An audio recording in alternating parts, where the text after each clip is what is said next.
Hi, I'm Dahlia. They said they couldn't afford my tuition, said times were tight, money was low. But a week later, they booked a private trainer for my sister's dog. Obedience school, treats, even a photo shoot.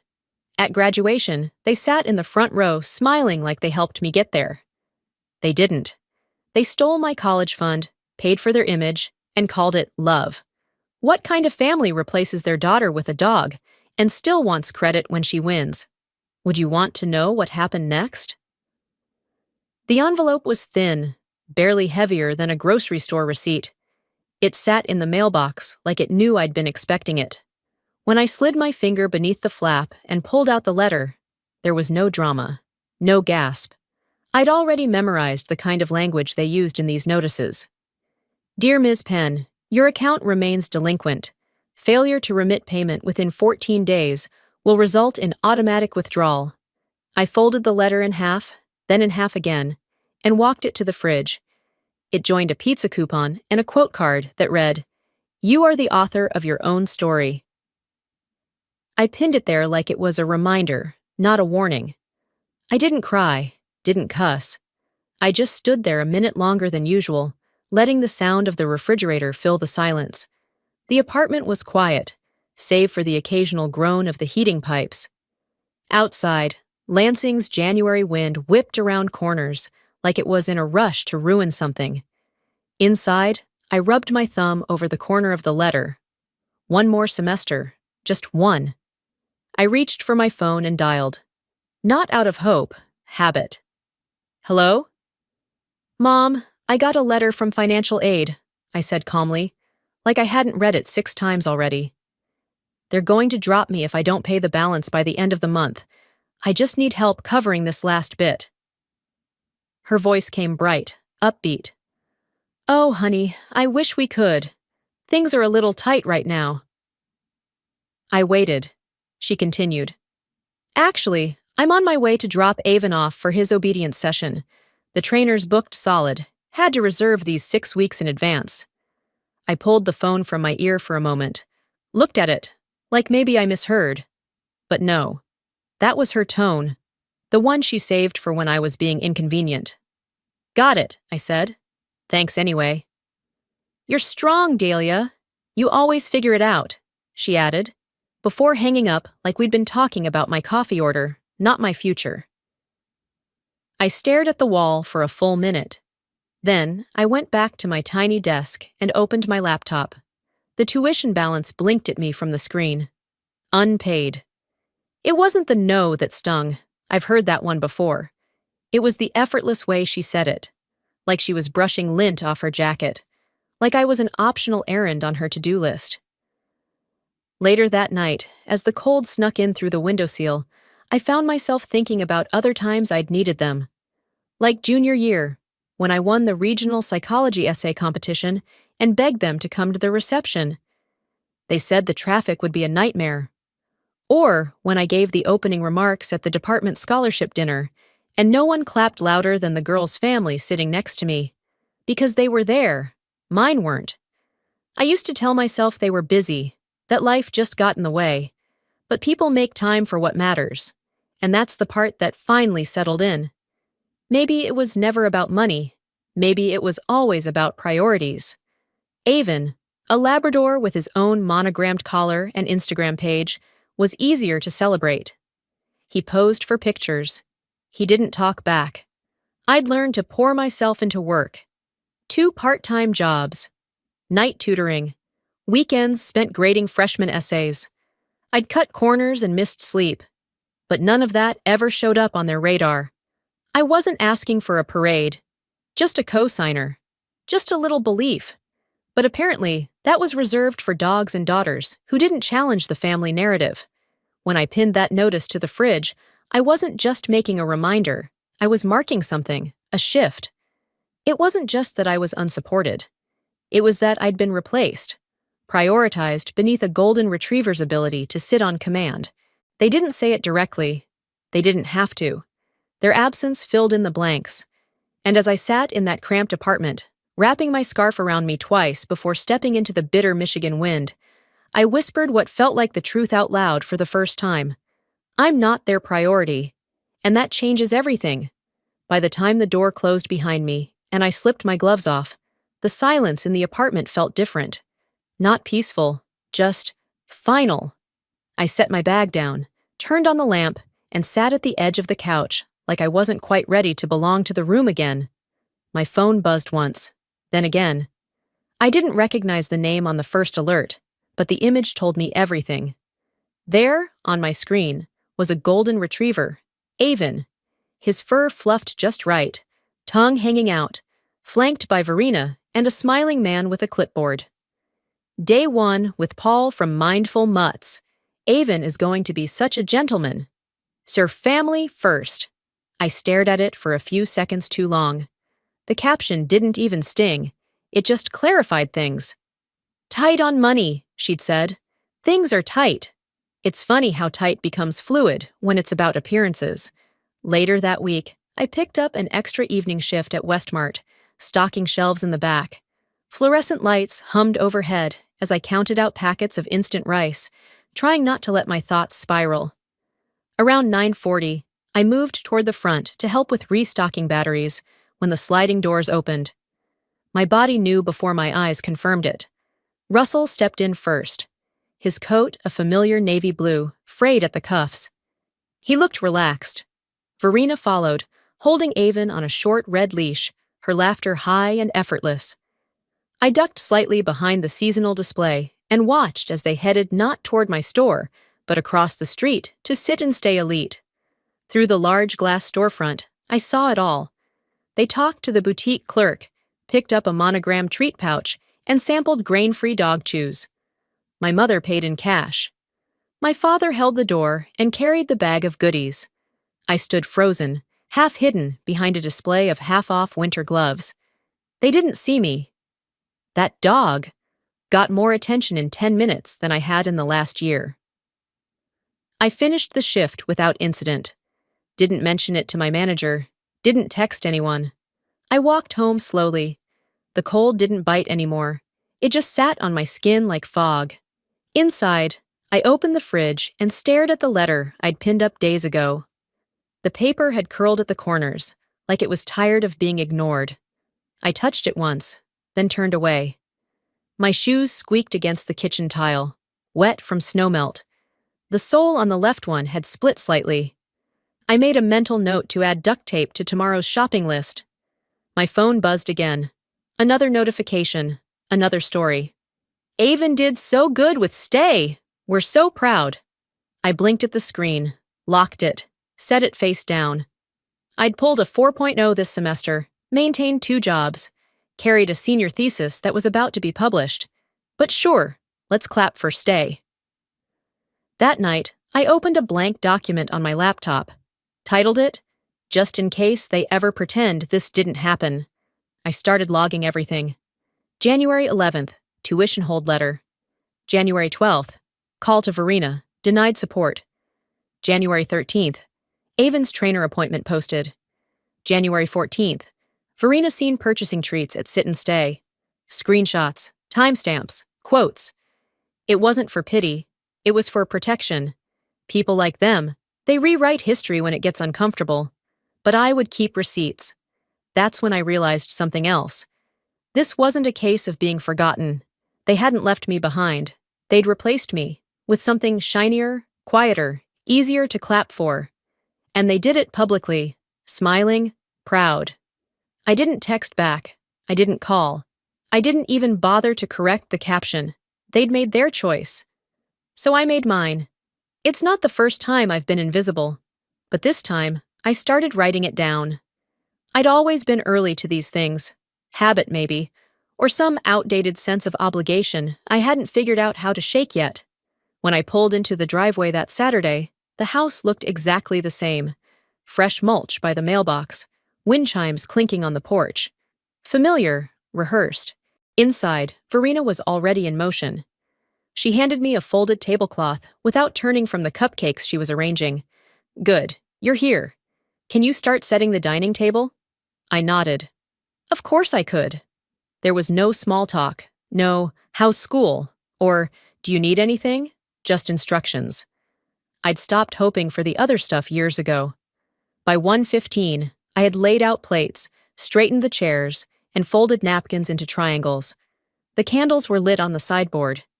The music was playing low from a Bluetooth speaker tucked behind the vase of fake peonies. I looked around the room like someone had hired me to stage it for a listing. Aunt Camille came in just before the first guest and scanned the room. "Oh, where's Dahlia?" she asked. Verena, without skipping a beat, pointed toward me by the kitchen pass-through. "She's been here since morning. Girl's great at keeping things moving." They all laughed. Even I did, just to keep the room from freezing. I stayed in motion. That's what I was best at. Clearing glasses, replacing the appetizer tray, refilling napkins. One guest asked me if I worked for the catering company. By the time the cake was cut, I hadn't sat down once. I tried to make conversation with Russell while the kids ran outside and the music got louder. He looked at me, glanced down at his watch, and said, "Excuse me." Then he disappeared through the sliding door without explanation. 30 minutes passed. When he returned, he was holding 2 grocery bags, dish soap, bananas, a box of tissues. He'd gone shopping, during his own daughter's birthday party. No one said anything, not even Verena. And I didn't ask, because when someone disappears often enough, you stop noticing, you stop hoping, you stop saving them a seat. Later that evening, after most of the guests had gone and Callista was upstairs changing, Verena handed me a damp dish towel. "You're such a helper," she said, like I was 12. I dried the last of the plastic plates and looked toward the living room, where a few lingering relatives were scrolling through their phones. I wasn't in any of the pictures, not a single one. When I got back to my apartment that night, I opened Instagram. Callista had already posted a collage of the party, the guests, the decorations. So grateful for everyone who made today perfect. Everyone but me, apparently. I was the one holding the phone, taking the pictures. I didn't tag myself. I didn't comment. I didn't like the post. Instead, I opened my cloud storage and began deleting, one by one, photos of family barbecues, holidays, graduations. All the moments I used to think proved we were close. I stopped deleting after a dozen, not out of sentiment, but fatigue. It takes energy to hold on to things that don't hold you back. Before bed, I opened my private document and typed a new note. When I bring cupcakes, I'm called sweet. When I bring ideas, I'm called dramatic. I read it twice, saved it. Then I turned off my phone, brushed my teeth, and went to bed without saying goodnight to anyone. So I stopped bringing cupcakes. I didn't mention the party to anyone, not at work, not in class, not even to myself. I folded it up, pressed it between the pages of the unspoken, and went about my week like nothing had scraped loose inside me. Tuesday came with wind and deadlines. I was at my desk, eating microwaved soup between tutoring sessions, when the family group chat buzzed with a new photo. Callista's trainer says Avon might qualify for regionals, thinking about doing a professional photo shoot for him. Attached was a picture of the dog in a bow tie, perched on a mini couch, his ears perked as if he understood he was about to be famous. My spoon froze mid-air. Not a single message about my graduation, not a word about my final semester. Just a fluff piece about a dog preparing for a regional title like he'd applied for Harvard. I put the spoon down and locked my phone. I didn't delete the chat. I didn't respond. I just stopped pretending that I was even part of that room anymore. That night, I went into my calendar and erased my birthday. Not out of spite, just necessity. There was no point setting reminders for people who only showed up when it was convenient for them. By the end of the week, my routine had calcified into something sterile but dependable. Tutoring sessions from 7 a.m. to noon, print shop shifts from 4 p.m. to close, meals if I remembered, sleep in fragments. Most mornings, I ran on $2 coffee and silent grit. I'd passed the point of burnout. This was something else, pure function. Then I saw it. Callista posted another story. Brunch at a cafe downtown, all marble tables and lavender matcha. The caption, "Recovery day with Avon's handler after his big week." I stared at the screen for a beat. She looked radiant. The dog, smug. And then there was the water bottle. Stainless steel, rose gold lid. The exact one I'd saved up to send her over Christmas. She'd mentioned it once in passing, not knowing I'd remembered. I'd ordered it anonymously. Let it arrive with a generic note. No fuss, no signature. Just something to say, I heard you. Now, the post read, "Thanks, Mom and Dad. Y'all always know what I like?" I scrolled past it. No anger, no heat. Just a click deeper into clarity. I almost texted Verena. "You knew that was from me." I typed it, sat with it, deleted it. Then I tried again. Never mind, I hope she enjoys it. Deleted that too. No message ever sent. Some things don't need to be corrected. They just need to be recorded. That night, I logged a new entry in my private file. Deck 20. Gift. $58.99. Plus tax. Recipient unknown. Praise redirected. I wasn't documenting pain anymore. I was building a pattern. Not for them. For me. There was no confusion now. This wasn't forgetfulness. This was precision. A pattern of erasure wrapped in civility. They didn't call me selfish. They just gave my gestures away to someone else and smiled about it. There's a type of betrayal that doesn't scream. It starves. So I stopped expecting them to clap. Stopped hoping they'd ask how my thesis was going. Stopped waiting for acknowledgement that never came. Instead, I made a new plan. Quiet. Simple. Ruthless in its resolve. Finish the semester. Pay what I had to. Do it alone. If love was measured in how often someone showed up, then they'd made their math clear.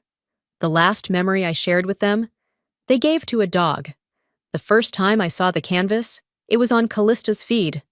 I wasn't tagged, of course. But there it was. 4 smiling faces arranged like a catalog ad for Harmony. Verena, Russell, Callista, and Avon, seated dead center in a buttoned-up bow tie. Tongue out, tail slightly blurred like it had wagged through the shot. The caption read, "Family means everything." I stared at the screen, thumb hovering, then zoomed in. Not out of denial, but out of compulsion. I scanned every inch for a corner of my shoulder, a reflection in a mirror, anything to suggest I'd been there. I hadn't. You don't forget to invite someone to a family photo, you choose not to. The post had over 100 likes. Comments included hearts, exclamation points, and one from Aunt Camille that read, "This belongs on a calendar." Apparently, it did. The next image was of the printed version, professionally stretched, gallery wrapped, and hung above the fireplace. I found that out the following Saturday when I stopped by to return a box of my childhood books I'd used for research. I rang the bell. Verena opened the door, her face a mask of surprised warmth. "Well, look who's here," she said, her voice lilting like I'd just popped in from down the street, and not from a life she hadn't checked on in weeks. "I'm just dropping these off," I said, lifting the box slightly. "Didn't want them getting lost when the house eventually gets redone." "Oh, how thoughtful. You always were the practical one." She stepped aside. I crossed the threshold like a visitor. And there it was. The canvas, centered above the mantel. Spotlit, framed by 2 tall vases of artificial lilies. I didn't say anything. I didn't need to. Verena glanced over and smiled. "You should take more pictures, honey. That way you won't feel left out." My mouth opened slightly, then closed. I looked at the photo again, then at her.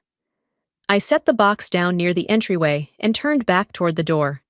"Thanks for the reminder," I said as I walked out. That night, I didn't cry. Instead, I scrolled through my private folder, opened the log, and added, Feb 2, canvas, 4 faces, mine not one of them, fireplace confirmed. A few hours later, I made the mistake of checking Callista's TikTok. The music caught me first. Dream a Little Dream of Me. A scratchy recording. The same arrangement I'd sung at my 3rd grade recital. The one Verena swore brought her to tears. But this wasn't me. It was Callista, lip-syncing while holding Avon like a prop. Her caption, "This one's the real star of the family." Followed by hashtags I didn't bother reading. I clicked replay once, not because I needed confirmation, but because something in me wanted to make sure I wasn't exaggerating. I wasn't. They'd taken my childhood memory, my voice, and stitched it to a joke for likes. I didn't comment. I didn't message her. I simply took a screenshot, copied the link, and dropped it into my document under a new heading. Feb 2, Song Use, Personal Archive, Public Repurposing without context or credit. I whispered aloud to the empty room. I'm not invisible. They just gave my spotlight to a dog in a sweater. And that was the moment I made my last internal shift. No more hoping. No more guessing. If I wasn't going to be seen, I wouldn't be available either. I deleted myself from the shared family calendar, removed every holiday, every birthday, every event that wasn't mine. Then I opened the family chat thread, scrolled to the top, and muted it indefinitely. I created a new folder on my laptop, Graduation Solo. Inside, I dropped a single note, reserved, no guests. They posted their version of family. Now I'll build mine. In silence. 3 weeks before graduation, I stepped into the financial aid office for what I thought would be a routine follow-up. It was late afternoon. The waiting area was half empty, quiet in that stale, overheated way that made you second-guess even being there. Jennifer, the same admin who'd processed my previous appeal, greeted me with a tight smile and handed over a printout. "I wish I had better news," she said, her voice low. I scanned the document. Application for institutional hardship grant denied. Missing parental verification. I blinked at the page. "What do you mean missing? I submitted everything, twice." She looked around, leaned slightly closer. "They filed a new income declaration. It contradicts yours. They reported a higher bracket and checked the box saying you no longer qualify as a dependent." A pause stretched between us. "So I'm just out?" "I'm sorry," she said. And I think she meant it. "I really am." I left without speaking another word. My boots hit the sidewalk hard. The cold didn't sting anymore. It just settled in like bad news that wouldn't leave your chest. Outside, I whispered to no one. They didn't forget me. They disqualified me. That night, I sat cross-legged on my bed and updated the file. Feb 7. Evidence of income sabotage. Contact, Jennifer, Office of Financial Aid. PDF copies stored. I wasn't even angry, not in the way most people imagine it. There's a flavor of betrayal that burns so clean it almost feels sterile. I sent one message, to Professor Holloway. "Can I reserve one of the seminar rooms for quiet work? Just need somewhere uninterrupted." She replied in less than 10 minutes. "Room 204 is yours through finals. You don't owe me an explanation. You just keep doing what you're doing." No, "How are you?" No, "What happened?" And I appreciated that more than I could say. The next morning, I pulled a box from the back of my closet, one I hadn't opened in years. It held old birthday cards, church bulletins with my name on the program, a letter from Verena that once said, "We believe in you, but be realistic." I didn't read the rest. I took the contents outside, lit them in a metal bowl on the fire escape, and watched them curl, blacken, and rise. When it cooled, I scooped the ashes into a mason jar. On the lid, I wrote in permanent marker, "Evidence of who they wanted me to be." That same day, I transferred the remaining balance of my tuition from my savings. The screen blinked for a moment, then gave me the final confirmation. Tuition paid, spring semester complete. There were no congratulations, no clapping. Just a silent, cold room and the sound of the fridge humming behind me. I sat down with a plastic bowl of leftover pasta and turned off the overhead light. No TV, no music.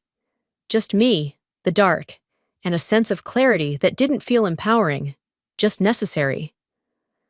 I whispered to the dark, not because I needed someone to hear me, but because I wanted to hear it myself.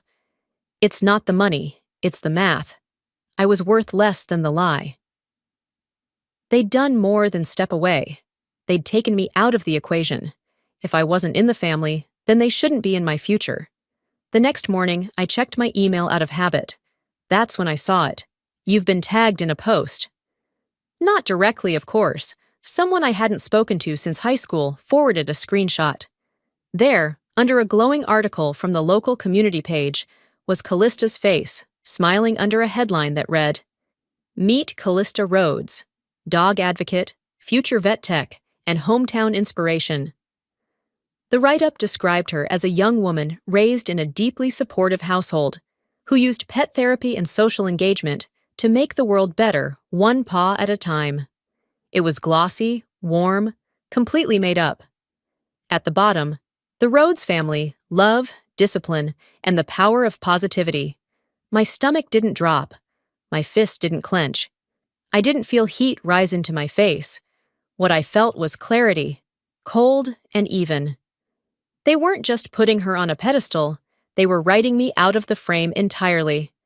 I opened my file, the one I'd quietly built over weeks, screenshots, financial statements, emails, silent timestamps of erasure, and I created a new entry.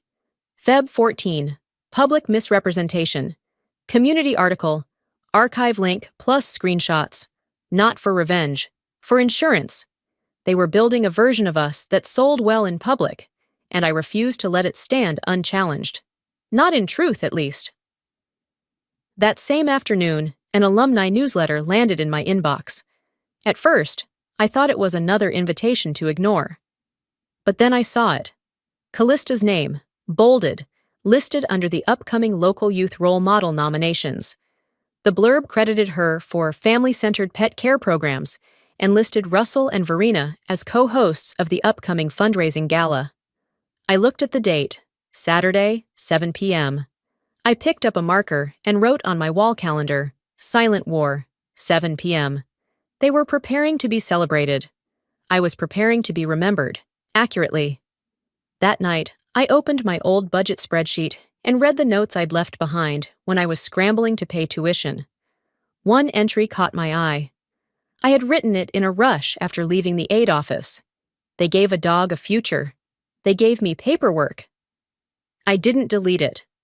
I added to it. And now they want applause for that trade. Then, I logged out of every personal social media account, Facebook, Instagram, TikTok. I didn't deactivate, I erased. Not because I was hiding, but because they only knew how to reach the version of me they created. The real me had left the building. I didn't announce it. I didn't make a dramatic farewell post. I simply disappeared from their radar. Next, I opened my contacts list. One by one, I removed every family member. No text message. No, I'm done. I set my phone on Do Not Disturb. Adjusted my email filters so nothing from a Rhodes domain hit my main inbox. Then I opened a blank Word doc, just to see what I might say if I ever did write something back. I typed, "You made the world believe you raised someone great. You just never expected her to remember the truth." I didn't send it. I didn't even save it. I closed the laptop, leaned back, and let the silence settle in. If they loved their image so much, let them sit front row for what it cost them. Graduation day started colder than I expected. There was a crispness in the air that didn't match the photos people posted about spring ceremonies, where flowers bloomed and families posed under sunny skies. This wasn't that. This was Michigan in March, gray, honest, and unapologetic. I arrived early, not because I wanted to beat traffic or take photos, but because I needed to see the seats, 2 in the front row. Reserved. No names. I'd requested it weeks ago through the dean's office. Quietly, carefully. The assistant looked confused, but didn't question it. "Should I leave them blank?" she'd asked. "Exactly that," I said. Now, standing in the auditorium before the crowd arrived, I looked at those chairs. They sat like unfinished sentences, waiting to be filled by people who no longer knew how to read what I'd become. And they would come. That I was sure of. They couldn't resist the photo op. Verena loved events that required little emotional investment, but offered great visibility. Russell wouldn't miss a chance to be seen clapping in the front row, suit freshly pressed. pretending he'd been there all along. I stared at those seats for a moment longer, then turned toward the back hallway leading to the green room. Inside, it was chaos. Gowns rustling, tassels being flipped, people triple-checking that their names were spelled right on the slide deck. I slipped through them like I didn't belong, like I was watching someone else's celebration. In a corner near the curtain, I sat alone. I could hear my name being said, lightly, casually. "She made it," a woman's voice said from the crowd. Verina's. "Our girl made it." But it was too rehearsed, too polished. She probably practiced it in the car on the way over. My hand rested on the inside pocket of my gown. I could feel the folded edges of my speech, worn slightly from weeks of being reread, edited, lived. "You made me, sure. But not like you think." The dean stepped forward onto the stage. His voice filled the space like it belonged there. "This year's top graduate," he said, "is someone who has shown us the meaning of persistence, intellect, and quiet strength. Please join me in congratulating Dahlia Penn." Applause. Real and thunderous. I stepped out into the lights. I didn't scan the crowd for them. I already knew where they were sitting, right where they always wanted to be, visible. I walked to the mic with steady feet, no smile, no shaking.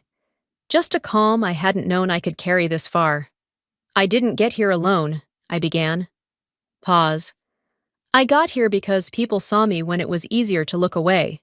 Professors who stayed after hours, a librarian who always kept the back table open for me, a classmate who gave me a ride when the bus line cut service, and donors who gave anonymously without demanding gratitude or attention." I saw the heads turn slightly. They were waiting for the mention, the nod, the family. I let the silence hold. "They said we couldn't afford my education," I continued, "but managed a trainer for our dog. They said I was being dramatic, but I say, education isn't a luxury, it's a right. And I claimed mine, without them." The room froze for half a beat. Then applause broke open, like thunder cracking a too-still sky.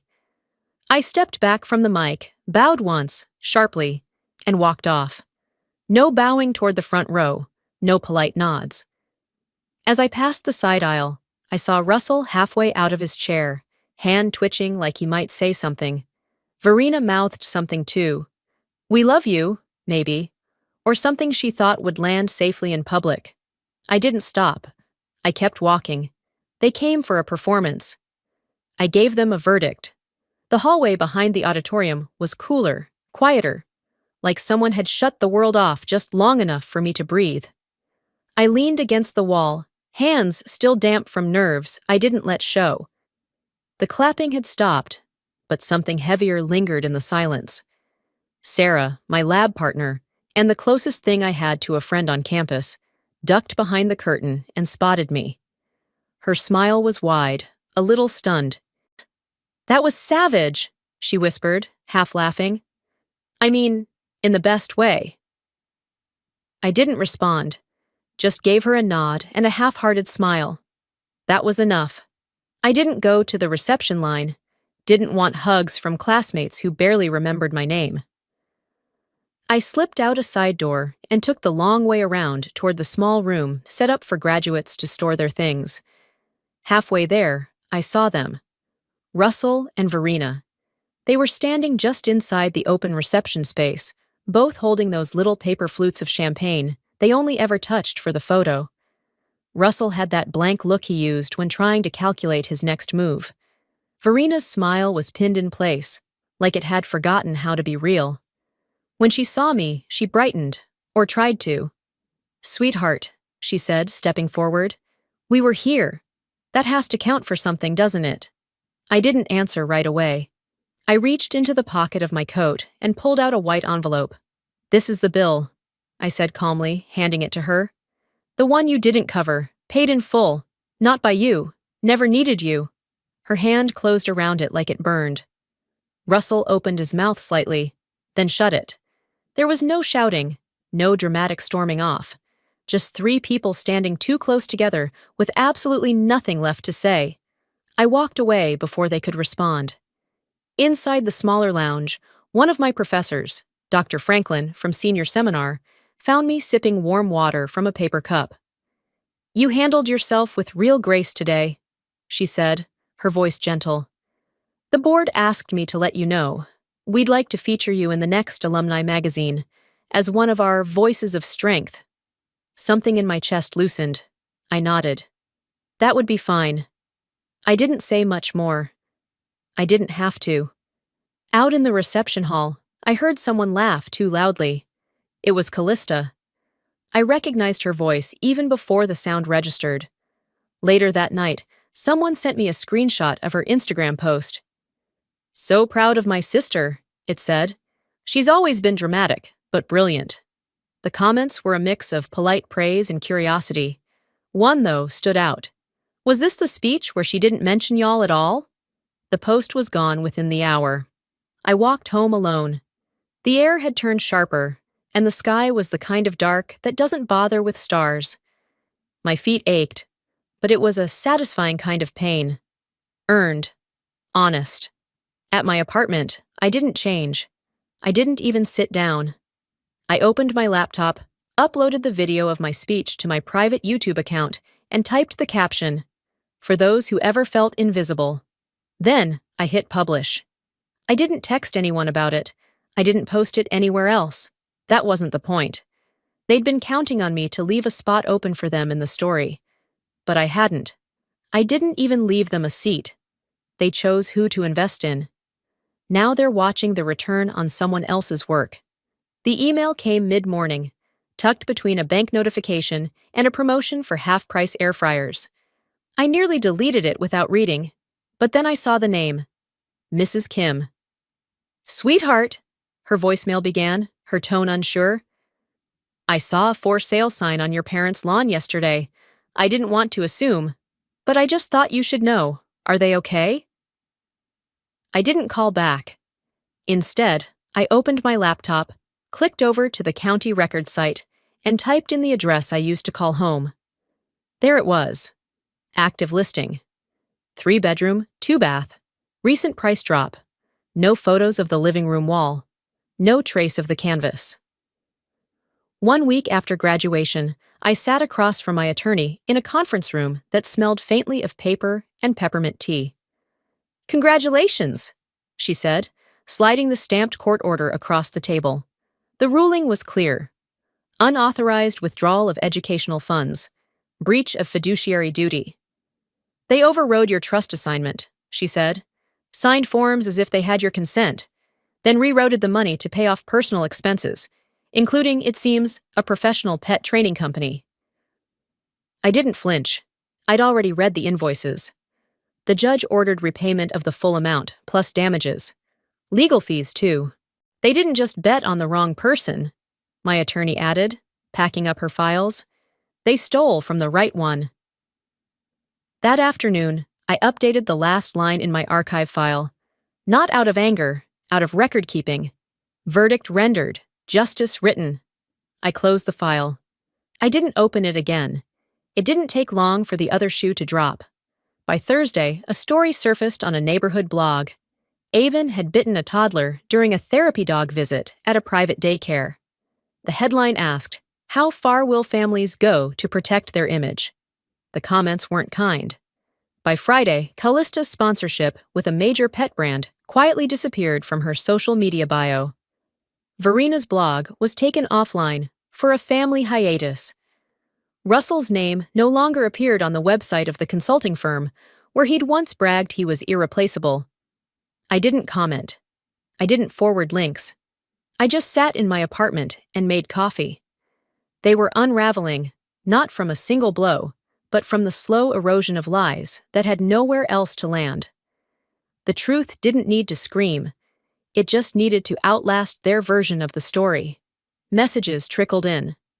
A cousin I hadn't heard from in years sent, "I'm sorry, I didn't know it was that bad." A girl from my high school choir wrote, "We were wrong. You deserved better." I read each one without response. I wasn't collecting apologies.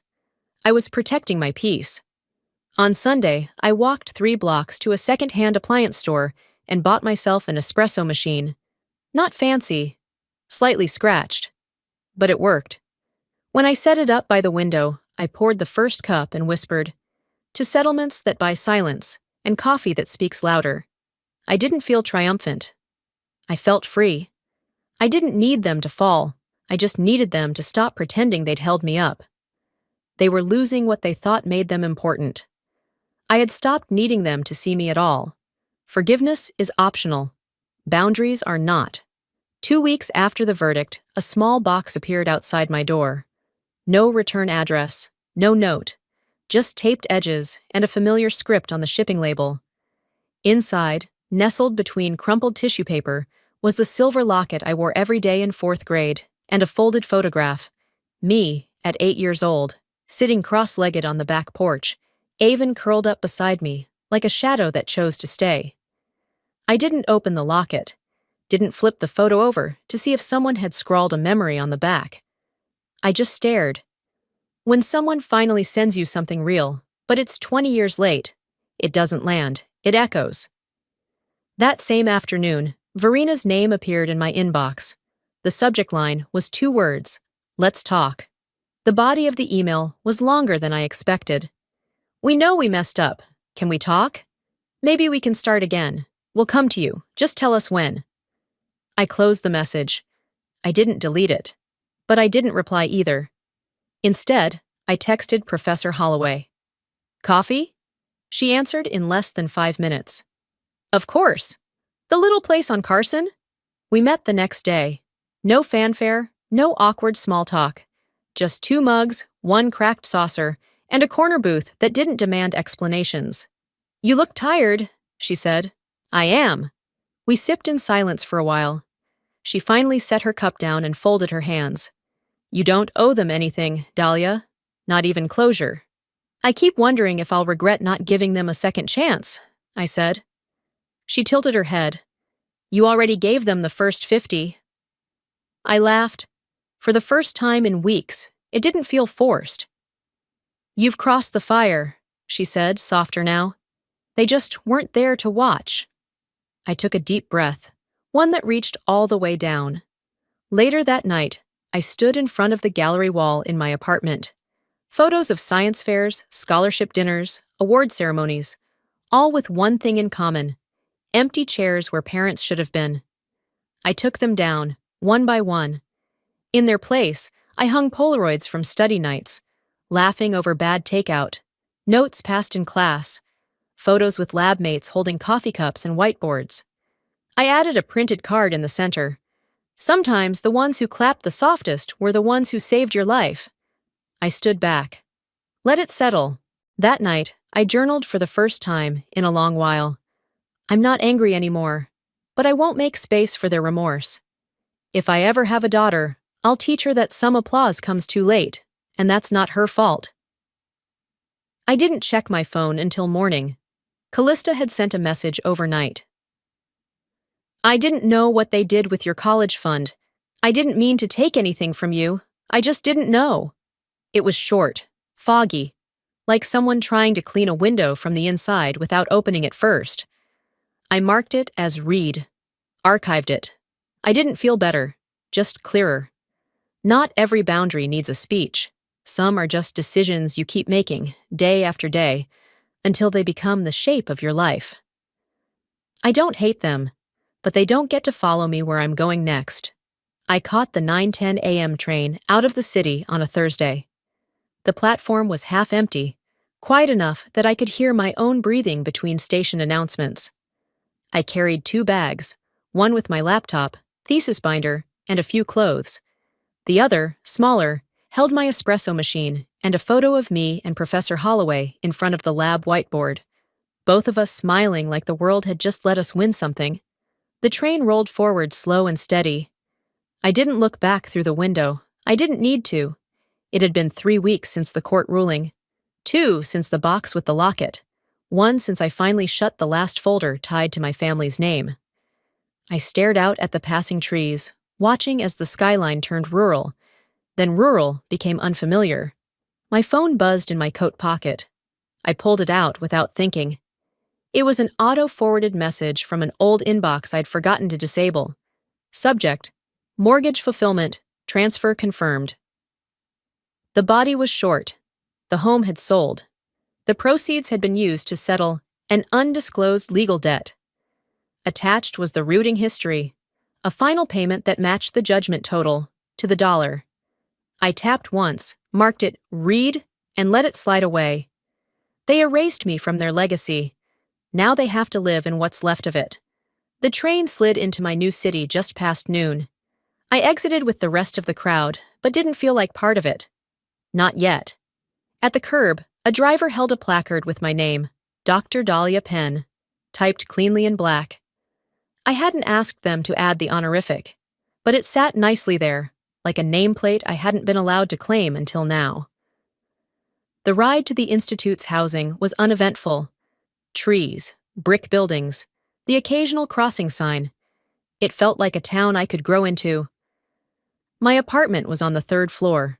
Neutral walls, polished hardwood, a small balcony that looked out over a dog park. Of all things. I unpacked slowly. Just the essentials. A few books. Notebooks. A framed quote for my thesis dedication.